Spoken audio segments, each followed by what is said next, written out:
The Mysterious Sketch. 1. Opposite St. Sebald Chapel in Nuremberg, at the corner of Trabas Street, there is a little tavern. It is narrow and high. The windows, if now as then, are covered with a heavy coat of dust, and the sharp gable end is surmounted by the Virgin in plaster. It was there that I passed the most joyless days of my life. I had gone to Nuremberg to study the German masters, but being poorly supplied with money, I was compelled to paint portraits. And what portraits! Fat old women with their cats on their laps, big-wigged aldermen, portly burgomasters in their three-cornered hats, the whole illuminated with ochre and vermilion by the handful. From portraits I descended to sketches, and from sketches to silhouettes.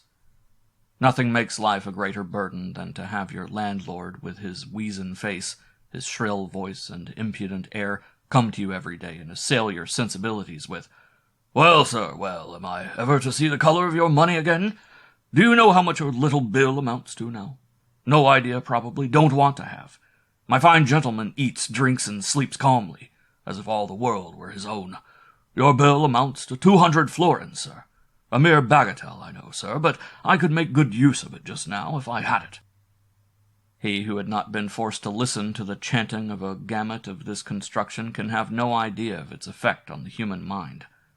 Love of art, imagination, enthusiasm for the beautiful, everything poetic and ennobling in the realms of thought, is scattered to the winds by a harangue of the sort.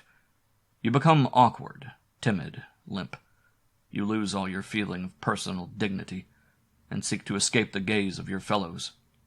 One night, being, as was often the case, without a kreutzer and menaced with imprisonment by the worthy Rapp, I resolved to bankrupt him by cutting my throat. While I sat opposite the window occupied with this agreeable thought, my mind wandered off into innumerable philosophic reflections, more or less edifying. What is man? I asked myself. An omnivorous animal. His jaws provided with canines, incisors, and molars, sufficiently prove it. The canines are made to tear, the incisors to cut, and the molars to crush such animal and vegetable substances as constitute his food. But when he has nothing to masticate, the creature man is a veritable superplenitude in nature, a fifth wheel to the coach. Such were my reflections. I did not dare to touch my razor for fear that the force of my logic would inspire me with the courage to make an end of it. After having argued for some time in this manner, I blew out my candle and postponed the continuation till the next day. This abominable Rapp had completely brutalized me. In my art nothing but silhouettes, and yet my uppermost desire was to have the money necessary to rid myself of his odious importunities. But that night a singular change came over my mental condition. I awoke about 1 o'clock, lighted my lamp, and, enveloping myself in my well-worn dressing-gown, I rapidly threw upon paper a sketch à la Flamande, something strange and weird that was totally unlike my ordinary conceptions. Imagine a somber courtyard, enclosed by high, dilapidated walls, which are provided with hooks 7 or 8 feet from the ground. One readily sees that it represents a butcher's yard. At the left there is a sort of lattice partition, through which you see the carcass of an ox suspended by pulleys on a heavy framework. Sluggish streams of blood flow over the flagstones toward a gutter already well filled with all sorts of debris. At the farther side of the enclosure there is a shed. Under the shed, a pile of wood. On the wood, a ladder, a few bundles of straw, some coils of rope, a chicken coop, and an old unused rabbit cage. How came these details to present themselves to my imagination? I know not. I had no analogous reminiscence, and nevertheless every stroke of the pencil had the appearance of contributing its share toward the representing of a reality. Nothing was wanting to give the sketch the semblance of truth. But at the right there was a corner that remained unfilled. I was at a loss to know what to put there. At that point it seemed to me that something moved. All at once I saw a foot, or rather the sole of a foot. Despite this improbable position, I followed the inspiration without pausing to consider. This foot was attached to a leg. and on the leg, the muscles of which seemed to be vigorously contracted, there soon floated the tattered skirt of a dress.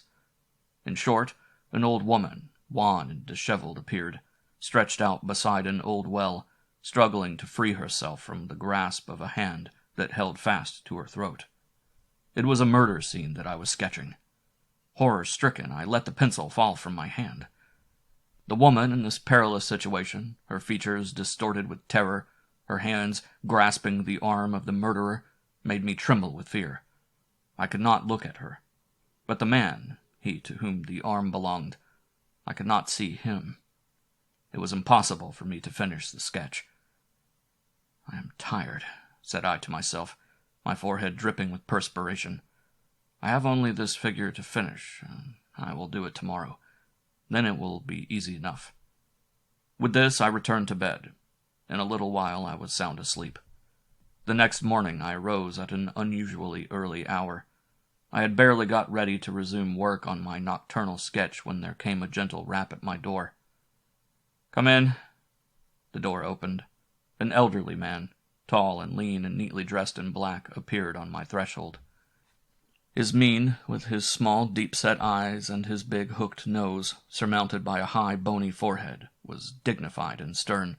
He saluted me with ceremonious gravity. "Monsieur Christian Venus, the painter," said he. "At your service, sir." He bowed again, saying, "The Baron Frederick von Sprechtel." The appearance of the rich dilettante von Sprechtel, judge of the criminal court in my garret, very nearly robbed me of my self-possession. I involuntarily cast a furtive glance at my old worm-eaten furniture, my torn wallpaper and soiled floor. I felt humiliated by the dilapidated condition of the surroundings in which my distinguished visitor found me. But the Baron seemed to take notice of these details. He seated himself before my table and resumed. "Master Venus," said he, "I come—" But at this moment his eyes fell upon the unfinished sketch. He stopped in the middle of the sentence. I was seated on the side of my bed. The sudden attention this august personage gave to one of my productions made my heart beat with an indefinable apprehension. He looked at it intently for a minute or two. Then, turning toward me, he asked in a very earnest tone, "Are you the author of this sketch, sir?" "I am." "The price of it?" "I never sell my sketches. It is the first step toward a painting." "Ah," said he, as he picked up the paper with the ends of his long yellow fingers. He took a lens out of his waistcoat pocket and set to studying the sketch in detail. The sun at this hour shone obliquely into my garret. Von Sprechtel was silent. The aquilinity of his big thin nose seemed to me to have suddenly increased. His heavy brows contracted, and his long pointed chin had taken a turn upward, making 1,000 little wrinkles in his thin colorless cheeks.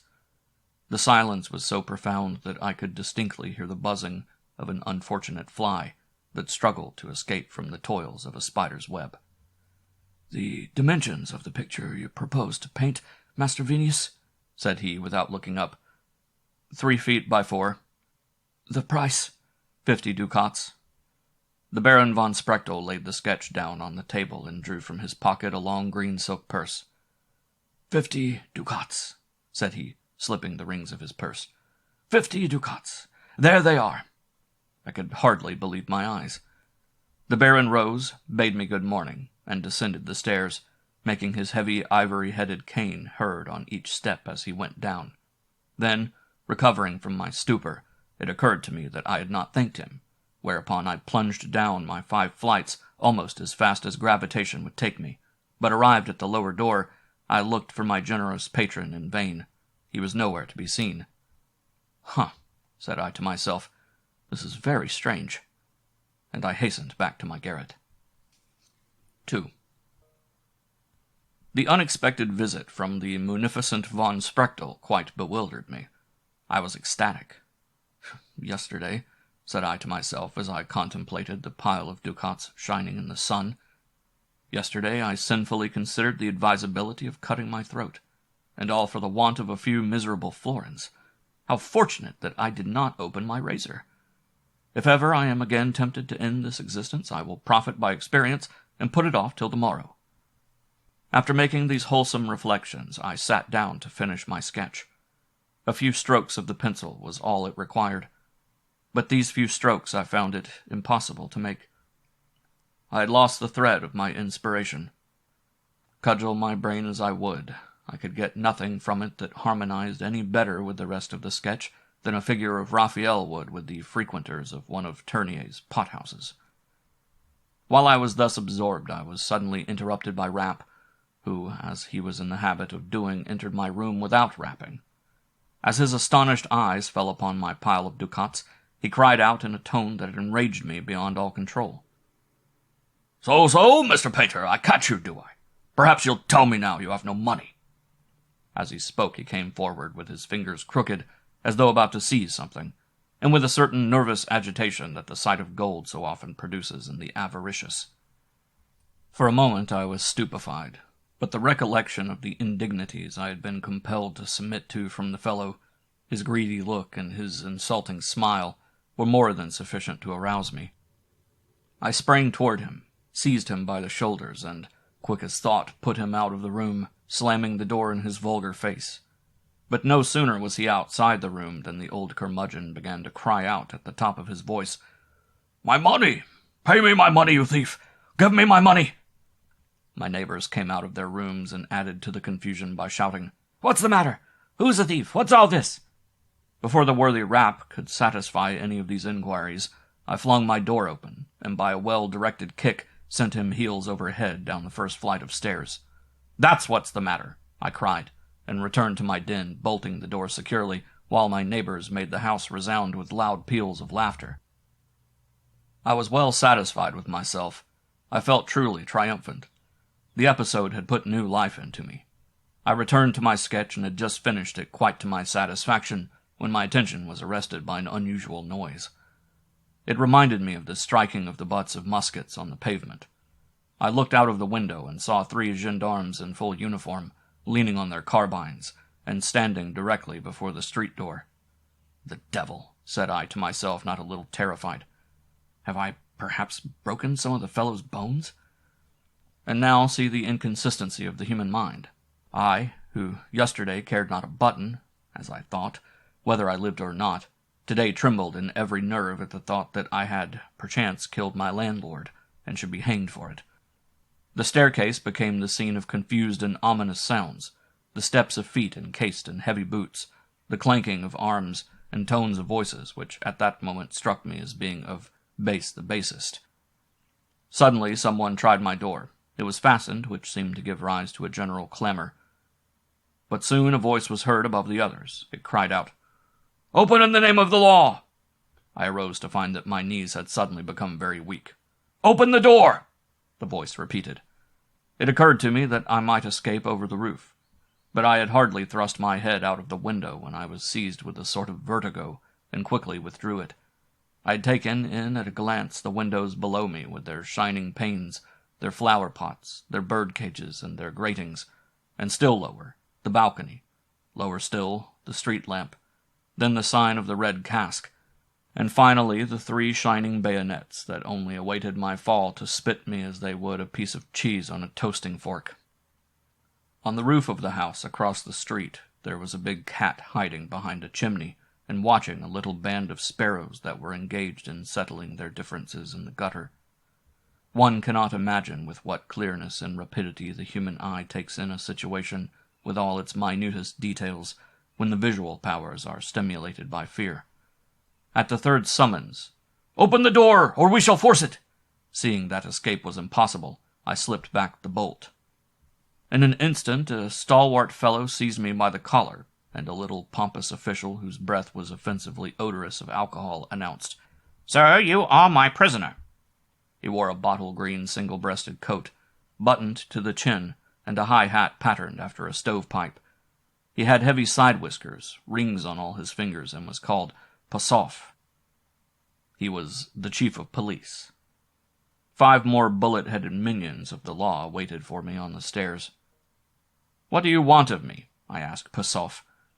"Downstairs," he cried as he made a sign to his underlings who had me by the collar to drag me in that direction.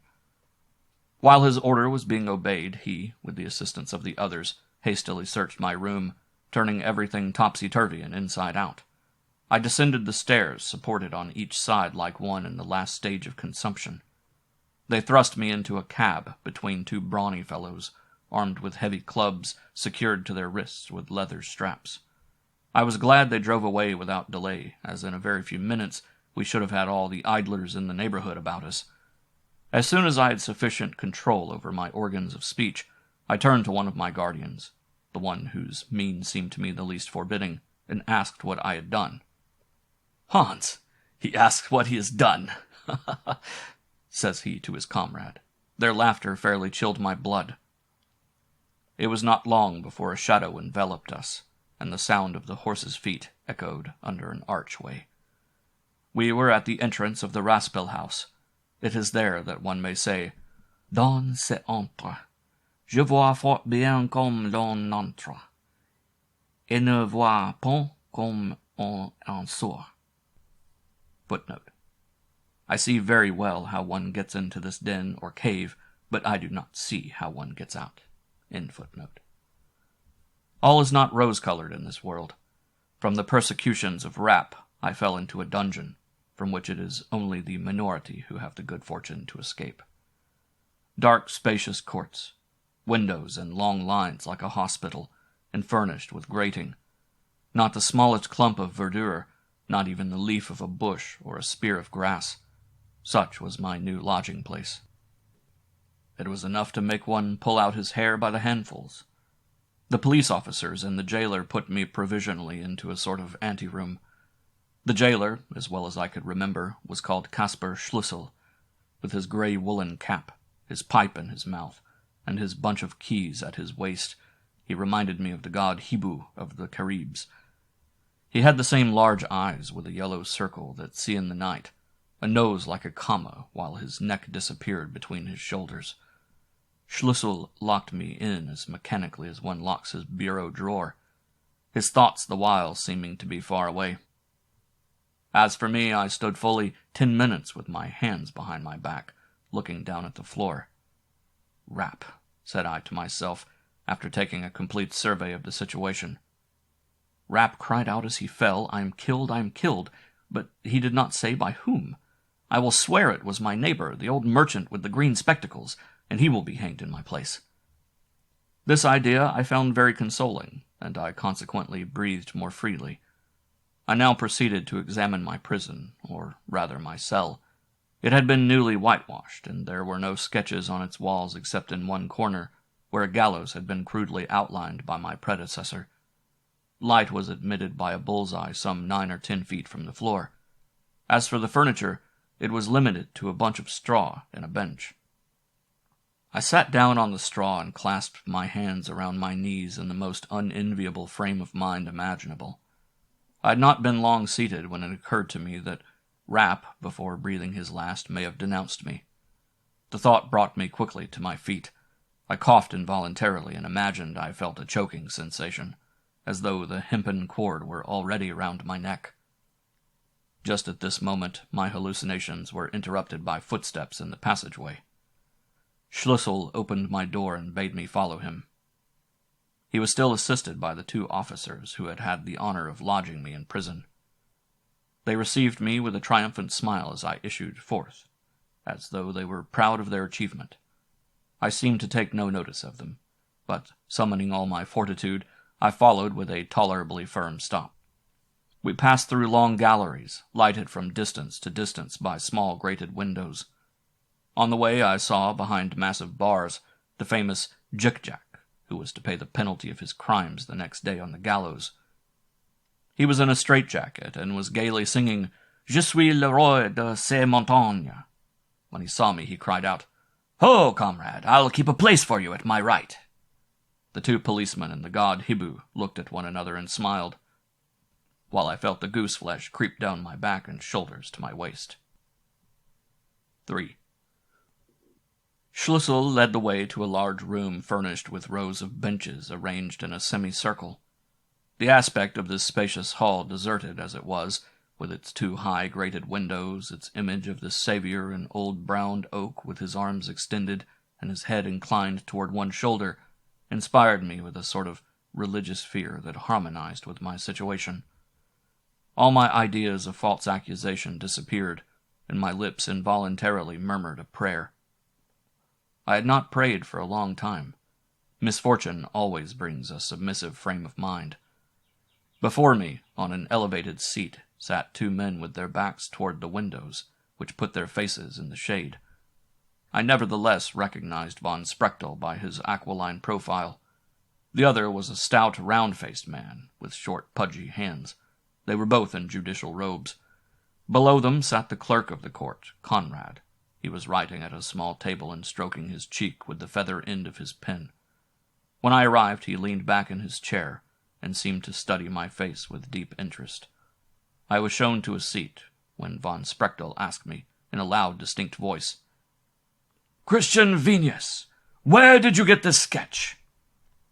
He held up my nocturnal sketch, then in his possession. It was passed to me. After looking at it a moment, I replied, "I made it." There was a prolonged silence. The clerk wrote down my answer. As I listened to his pen going over the paper, I thought, what is the meaning of the question they have just asked me? What relation has my sketch to the kick I gave Rapp? "You drew the sketch, you say?" said von Sprechtel. "Very well. Where is the scene?" "Nowhere in reality, but only in my imagination." "Do you mean to tell us that you imagined all these details? That you did not copy them somewhere?" "That is just what I want to say. This is purely a fancy sketch. I may have seen somewhere at some time a courtyard similar to the one represented here, but the details are all imaginary." "Christian Venus," said the judge in solemn tone, "I counsel you to reflect and to tell the truth. Believe me, it will be better for you in the end."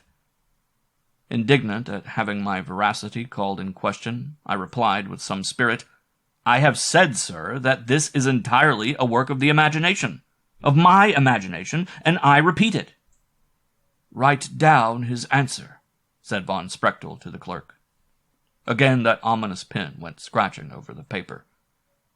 "And this woman," continued the judge, "this woman who is being killed at the mouth of this well, did you imagine this detail with the rest?" "Certainly." "You have never witnessed such a scene?" "Never." Von Sprechtel rose as though he was exasperated. Then, resuming his seat, he seemed to consult with his colleague. The mysterious whispering in front of me, the three men standing behind me, the silence that reigned in the hall, everything combined to make me shudder. What does all this mean? What am I accused of? I asked myself. Suddenly von Sprechtel said to my guardians, "Reconduct your prisoner to the vehicle in which you brought him here. We will all go to Metzer Street." Then, turning to me, he added, "Christian Venus, you are in a perilous situation. You should remember that, if the law is inflexible, there still remains to you the mercy of heaven, which you may merit by confessing your crime." These words stunned me like a blow with a hammer. I threw up my arms and fell back, crying out, "Ah, what a frightful dream!" The next moment I was unconscious, having swooned. When I regained my senses, I was being driven slowly through one of the principal streets. Another vehicle preceded us. The two servants of the law were still watching over me. One of them, on the way, offered a pinch of snuff to his confrere. I mechanically reached out my fingers toward the box, but he drew it away, as though he feared there was a contamination in my touch. My cheeks reddened from shame and indignation, and I turned away to conceal my emotion. "If you don't look out," said the man with the snuff-box, "we'll have to put a pair of bracelets on you. Do you hear?" The wretch! I could have strangled him. Under the circumstances, however, I deemed it wiser to remain silent than to make the attempt. In a few minutes, the two carriages came to a stop.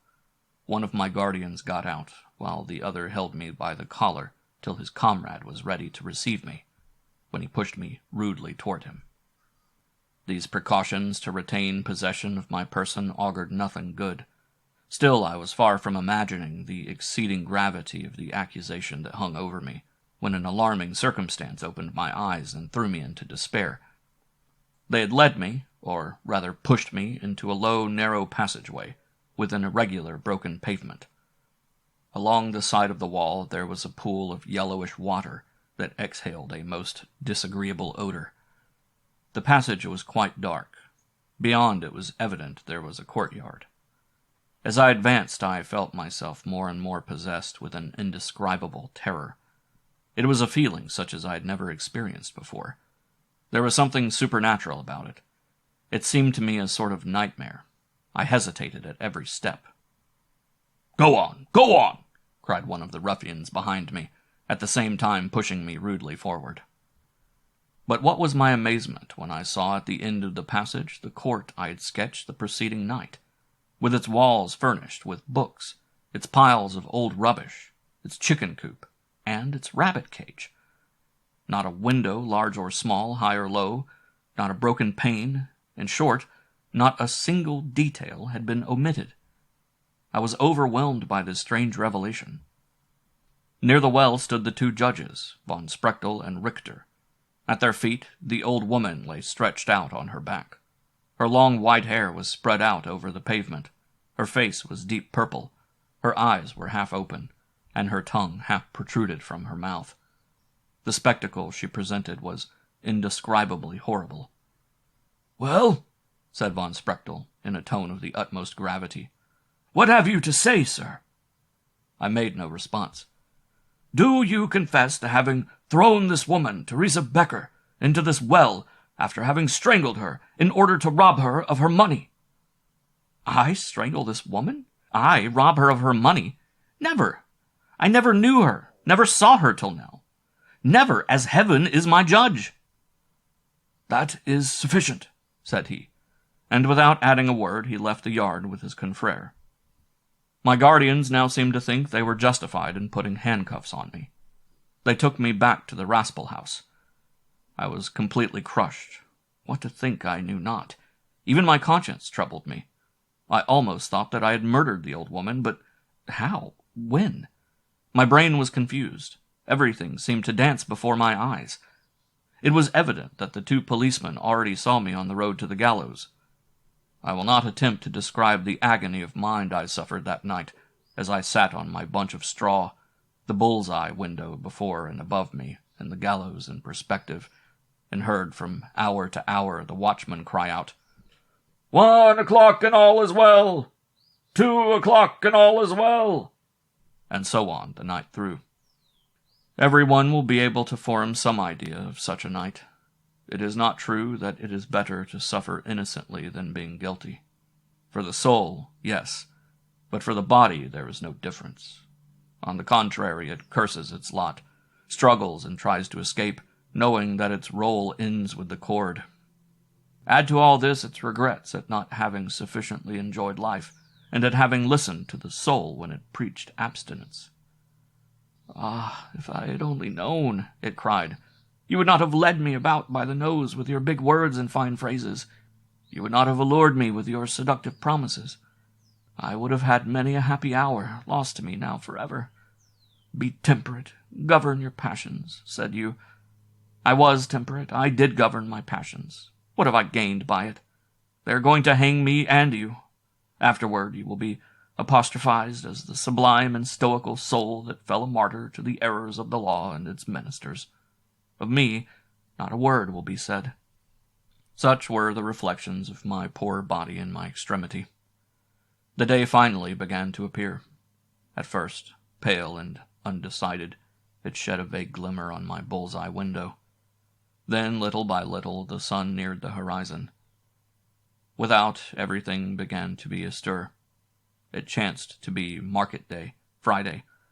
I could hear the carts pass, loaded with vegetables, and sometimes catch a few words of the rustics who were driving them. I could hear them opening the market outside. Then came the arranging of the benches.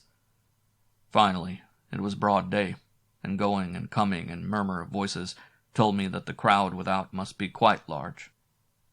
With the light, my courage in some measure returned. Some of my gloomy forebodings disappeared, and something akin to hope usurped their place. I felt a desire to look out. Other prisoners before me had managed to get up to the bull's-eye. They had dug holes in the wall in order to accomplish the task more easily, or rather, to make it possible. I climbed up in my turn, and when I was seated most uncomfortably on the edge of the oval around the window and could look out at the crowd, the life, the movement, abundant tears ran down my cheeks. I thought no longer of putting an end to my earthly existence. I felt a desire to live and to get back into the busy world again. "Ah," said I to myself, "to live is to be happy. Let them harness me to a wheelbarrow, or attach a ball and chain to my leg. Let them do no matter what to me, so that they only let me live." The old market, with its pointed roof supported by heavy pillars, offered a most interesting spectacle. Old women seated beside their piles of vegetables, their coops of poultry, and their baskets of eggs. Behind them were ranged the dealers in old clothes, Jews with complexions resembling the color of old boxwood. Then there were the butchers, with their bare arms, cutting and sawing their meats, countrymen with their broad-brimmed felt hats pushed back on their heads, calm and grave, their hands behind their backs, resting on their evergreen sticks and tranquilly smoking their pipes. Add to all this the noise and turmoil of the crowd, the various tones of the voices, and the expressive gestures which convey to the distant observer the nature of the discussion, and so perfectly reflect the character of the speaker. In short, the scene fascinated me, and despite my unenviable position, I felt happy in the thought that I still lived. While I was thus occupied looking out of my window, a man, a butcher, passed. He was bent forward and carried a large quarter of beef on his shoulders. His arms were bare and extended above his head. His hair was long, like that of the Sicambrian of Salvator, and so fell about his face that I could not distinguish his features. And yet, at the first glance, I involuntarily shuddered. "It is he!" I exclaimed aloud. All the blood in my body seemed suddenly to have taken leave of me. There was apparently none in my face or extremities. I hastened down from the window with all possible expedition, feeling chilled to the very ends of my fingers. "It is he! He is there!" I stammered. "And I am here to expiate his crime. Great heaven, what shall I do? What shall I do?" An idea, an inspiration from heaven flashed upon my mind. I reached for my crayon, which I providentially chanced to have in my coat pocket. Then I mounted to my seat again, and set to work to sketch the scene of the murder, with a nerve that seemed to me truly superhuman. There was no more uncertainty. Every stroke of the pencil told. I had my man. I saw him. He was there before me. At 10 o'clock the jailer entered my cell. His owl-like impassibility gave way to an exhibition of something akin to admiration. "Is it possible?" said he. "Up, and in such good spirits." "Go, bring me my judges," said I in a triumphant tone as I gave the last touches to my sketch. "I wish to see them here." "They are waiting for you," said Schlussel. "Waiting for me? Let them come here. I must see them here," I cried as I gave the last strokes to the mysterious personage. He lived. His figure, foreshortened on the wall, stood out on the white background with a lifelike vigor that was startling. The jailer, without waiting to remonstrate or to make any observations, disappeared. In a few minutes he returned, accompanied by the two judges. They seemed speechless with amazement. But I, pointing to my sketch on the wall and trembling in every limb, cried out, "There is your assassin!" Von Sprechtel, after a moment's silence, asked, "His name?" "I have no idea, but he, at this moment, is in the market. He is cutting up meat in the third stall to the left as you enter from Trabas Street." "What do you think?" he asked his colleague. "Let the man be sent for," said Richter gravely. The order was obeyed by some officers who had remained without the cell. The judges remained standing to examine the sketch more minutely. Von Sprechtel especially seemed to take the deepest interest in it. I dropped down on my pile of straw and rested my head on my knees, quite exhausted. It was not long before we heard approaching steps in the archway. Those who have never awaited the hour of deliverance and counted the minutes which then seemed of interminable length. Those who have never experienced the harrowing emotions of doubt, hope, terror, and despair, such as they can have no conception of my feelings at this moment. I should have distinguished the step of the murderer, though surrounded by 1,000 others. They approached. The judges themselves could not conceal a certain nervous agitation. I looked up and fixed my eyes upon the door. It opened, and the man entered. His face was flushed, and his jaws were convulsively pressed together, while his little gray, restless eyes looked wildly about from under his heavy reddish brows. Von Sprechtel silently pointed to the sketch. This brawny man had looked at it but for a moment, when the color left his cheeks, and uttering a cry that sent a thrill of horror through us all, he extended his strong arms as though he would sweep aside every obstacle that hindered his escape, and sprang toward the door. A terrible struggle in the corridor ensued. You could hear nothing but the heavy breathing of the butcher, his muttered imprecations, an occasional cry of the guards, and the shuffling of their feet on the flagstones. It was brief, however, for scarcely more than a minute had elapsed when the assassin re-entered, his chin on his chest, his eyes bloodshot, and his hands secured behind his back. He looked up again at the sketch, seemed to reflect for a moment, and then, like one thinking aloud, he muttered, "Who could have seen me? At midnight!" I was saved. Many years have passed since this terrible adventure. Thank heaven, I make no more silhouettes, nor do I paint the portraits of burgomasters. By hard work and perseverance I have conquered a place, and I earn my living honorably by producing works of art, the only object, in my opinion, a veritable artist should ever have in view. But every circumstance connected with the nocturnal sketch has always remained fresh in my memory. Sometimes, in the midst of my work, my thoughts wander back to the days I spent in Rapp's garret, to the deprivations and humiliations I experienced there. Then I lay down my palette and dream often for hours. But how a crime committed by a man I had never known, at a place I had never seen, could be pictured by my pencil, even to the most unimportant details, is something I have never been able to comprehend. Was it accident? No. And then, what is accident? Is it anything else than an effect produced by a cause of which we are ignorant? May not Schiller be right when he says, "The soul is not affected by the decay of matter. When the body sleeps, it spreads its radiant wings and goes to heaven knows where." What it then does, no one can know, but inspiration sometimes betrays the secret of its nocturnal wanderings. Who knows? Nature is more audacious in her realities than man's imagination in its loftiest flights. End of section 1.